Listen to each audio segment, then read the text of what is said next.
and after Christian Methodist and also a broadcast XCC in Chemo or Block Party. Now a Christian Methodist for no almost SIC no almost to start at the fair or more English Amanfrom. So I'm come back more maybe no Akoyi omudeja aba fresh for no fine from one for no omuja omukwan na atemi agudi ni sha say Friday no obi nim de si omu school mu ho ma precopen ntokwa epae ntokwa pae no wona mu identify ni Chrimeto English Amanfrom for no etumi ebo Christian Methodist for no pae ma enkomo reading it's a coba ne sana ehyo pae it is a ufi English Amanfrom na se wo ba besin akọ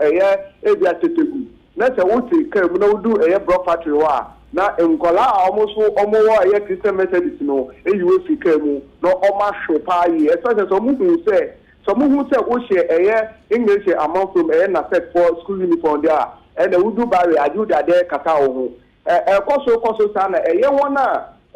Christian Methodist for omu fika mo ehwe omo no so you sure more and now or tell me school no work catch school for no and so omo bobo omo ho ano and a Tuesday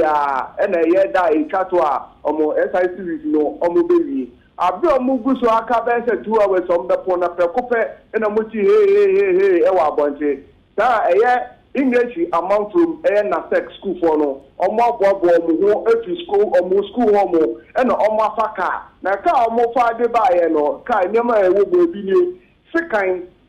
banta ya aka sankta ti oba ka so ani nka wo de mo 35 kaka ni bi de mo dodo kuku ati bi and afa India so ene wo ka ho e sa school no technical for one no mo de mo tusi na e ba ye omo ba ye no mo boru Christian Methodist for omo ho be do program and there is woni pinche obi omo hu bia no omo bo and the Christian Methodist for so omo kitchen any omo dormitory home da omo so omo abobo omo ho say omo afi say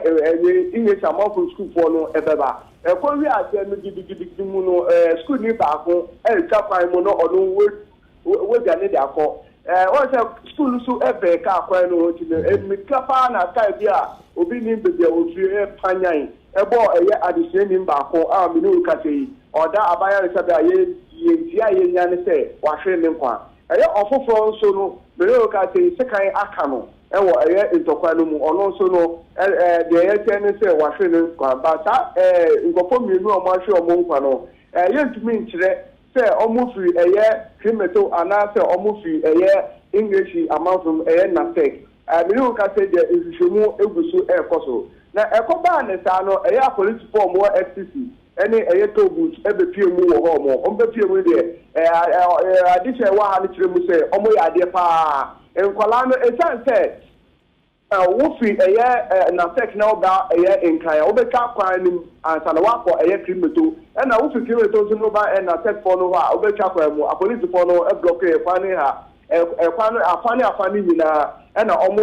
sky bia betwom bia no normal support car no mo bisa driver say o ko in fa the driver no ka say bia okọ nkran anata okọ Ngleshie no mo bisa school ni say o hin fa side na okọ na ye de wa tractor mu na pa na car no ko car no so ko so na a police for aka cha driver for say mo mu isi ni pa no ko bebia omo nko si no bebia car say omo for police for etia ho car no that person no one omo Chrimeto omo so mba be say Accra-Kasoa because Kasoa no before we do Kasoa no we pa English Amanfrom oho na NASEC no so wo and one sha na boys ni bi achi oho so no omo do treka mu na omo do wa che driver ni sa so omo modern no go see wo bibia o ka se o ko e ma ni see wo English Amanfrom so see wo wa omo bebo efi Tuesday ni de na a police for wo ho omo na omo bo school ni mu ni na ban ba enra ni de police ni ba kokra ambepri mu wo school ni nya so omo say wona ntokwa no wo mu dem no form 1 for no omo no omo ko ntokwa mi no ka say omo ma kwan a omo ekofi na ntokwa